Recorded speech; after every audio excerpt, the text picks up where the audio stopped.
How do should I just, but then we got, oh god. Okay, I'm kind of mortified right now because I'm doing this in front of a window, and I really hope, like, there's just like an apartment complex like right across from me, and I really hope that they don't judge me for this. Today we are going to be doing my top books from every month of 2022, and I also want to do like just the top books of 2022, like all my favorites. So a couple of these will show up on that list as well, but some of them are just like, they're my top books because it was like a bad reading month and I was just like, okay, if I have to pick one, I guess I'll pick this, or they're my top books because I quite literally did not read anything else. We'll get into those though. I guess we should just start. I stacked my books really poorly, so this is going to be really difficult for me. Why did I do this to myself? Oh god, I'm already waking up. That was some good cursive. Okay, first book is Malibu Rising by Taylor Jenkins Reid. I read this in January, and I just love everything that I've read of hers. I've only ever read like the famous ones. I need to read Carrie Soto is Back, but I'm on a book buying ban. Not because I put myself on a book buying ban, because I can't afford books thanks to inflation and me not working as much and people being really shitty tippers. Tip your servers. Even if it's not a typical server job, give them a tip. Because if they accept tips, it probably means they rely on tips. Anyways, I'm getting offhand. Malibu Rising is a story that follows Mick Riva's children. If you have read any of her other books about famous people, you have heard of Mick Riva. We all love to hate him. And this book does him no good. This book gives no redemption to this man. So yeah, this book follows like, I think, is it 4 children? 5? You know, guys, it was my favorite of the month at the time, but this is January, right? And we're in December right now, so I think I get a pass for not really remembering this book all that much. But it made me cry like a little bitch. It definitely, like, I understand why this is one of people's least favorites of, like, the famous people books that TJR has written. But it just hit me on a personal level so well. So, like, I don't know how to, like, just, I loved, and it also was a lot like the story that I've been writing for, like, years and years and years. So I was like, oh, I just feel like I was meant to read this. I don't know how better to describe it. It's about, like, is it 70s or 80s? Again, y'all, it's been almost a year. I get a pass. I don't remember when this takes place. I think it's the 80s. Definitely the 80s. Surfer, Malibu. Very pretty book cover as well. I'm also sick. Well, I've been sick for like 3 weeks. I'm getting over it. Oh, should I talk about where I've been? No, I have no fans. No one gives a fuck. Alright, February. Wolf by Wolf by Ryan Groden is my favorite book of February. And honestly, I was like, it was hard for me to pick between Wolf by Wolf and Blood for Blood, so like maybe I would just kind of combine them and say this was my favorite of February. Did not tell you what this was about. This book is about, if you've watched literally like any video on my channel, you've definitely heard of it. But this book is just about a girl who can shapeshift, and she uses that ability to enter the race. And the race is like this motorcycle race, and whoever wins gets to meet Hitler, and she decides, along with, like, it's a big group plan, like, it's a big rebellion project thing, they're gonna kill Hitler using this, like, shapeshifter, who's, like, shapeshifting into another girl who's, like, already won the race before her. It's so convoluted to explain, but it slaps so hard. They were so good, and I just didn't really, like, I expected to like them, but I didn't expect to love them as much as I did, and, like, they're slow to start out. Like, it took me a while to get into them, but then once I did, I fell in love. And like, it also, like, I always feel like I have to bring it up when I talk about these books, because it just feels like an elephant in the room to me. It did take me a second to get on board with the romance being between an escaped Jewish girl from a fucking concentration camp and, like, the face of the Aryan race, Golden Boy. Took me a minute to get behind that dynamic. But I did get behind it. Oh, these books are so fucking good. I'm sorry. Okay, next, because I will talk forever about them. Oh, yummy. Oh, girl, shut the fuck up. In the Dream House by Carmen Maria Machado. I really need, every time I talk about this book, I never know how to pronounce it, and then I also never fucking look up how to pronounce it. That's a really asshole move, actually. Hold on. Machado. Okay, Machado. I've talked about it so much, so I feel like I'm not gonna stick on it and harp on it for too long. I want to talk more about like the later stuff that I read. This is a memoir about a gay woman in an abusive relationship, and it's about a lot more than that. And if you want to know more about it, I will put something up somewhere. I will put a video where I talk a lot about it, because like, trust me, you do want to know more about it, because this book is fucking amazing. Next. What is next? Oh, The Spanish Love Deception. So this was one of those books where like, it's not because I absolutely loved this book that it's a favorite of the month, but rather because the options were slim. What else did I read this month? I read Batman The Long Halloween, which is a fucking sick ass book and would actually probably be my favorite of the month, but like, I don't know, I just didn't feel like putting a comic book as my favorite. I read The Diviners and Layer of Dreams, which I know so many people love. They just didn't slap for me like expected. They didn't live up to the hype that I had created in my own brain. And the last book I read was Genocide, A Comprehensive Introduction, which obviously was not going to be my favorite book of the month. It wasn't enjoyable to read at all. It was very sad. Informative, but sad. So anyways, that's how we end up with The Spanish Love Deception by Elena Armas. This was a fun book. I used to love romance a lot back in... Ow, motherfuck. That was so dramatic. I used to love romance a lot back in like high school and like freshman year of college. But for the past like 2 years, or like year and a half, I guess, because I'm only halfway through junior year, I've just been like not fucking with it as hard, and it's just because it's so repeatable, and I still love to have romance in my books that I read, but I just prefer it to be not romance books, because they never seem to like give what I need them to give, and they just like say the same shit over and over, and like they never really give me a fresh take on anything. Like, it's just boring to me. Okay, not to be a like hater, I still love my romance books, like, trust me, but I just felt like this was kind of another romance that just like gave what has been given before. I was so fucking sick of hearing about Aaron's ocean blue eyes and how fucking big and tall he was and how small she was. And actually, I guess they didn't talk about how small she was that much, but they talked about how big he was a lot. Which is like, we get it, okay? Like, we're all ladies here. We all have seen a big, sexy, tall man and been like, oh, motherfucker, right? We get it. That can be hot, right? I don't need to hear about it constantly.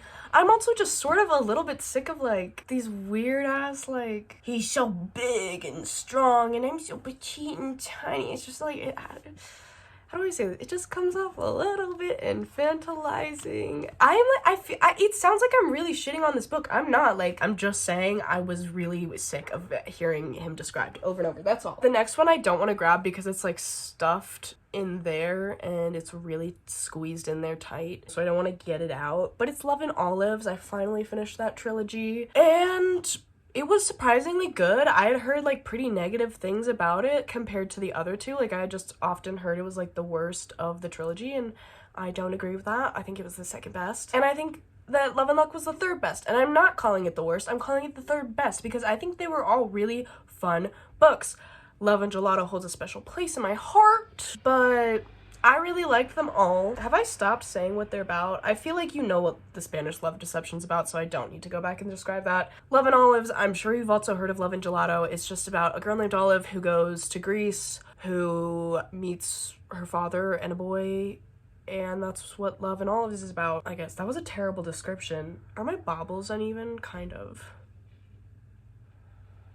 Why did I stacked like I stacked them from like January on top to the latest. I don't know why I did that. Fuck me. But Harry Potter and the Half-Blood Prince. This is always on my favorite list of every year because I reread it every year. I reread the whole series every year. Let's get this out of the way. Fuck Joanne. We don't like Joanne here. We don't support Joanne here. Joanne can suck my nuts.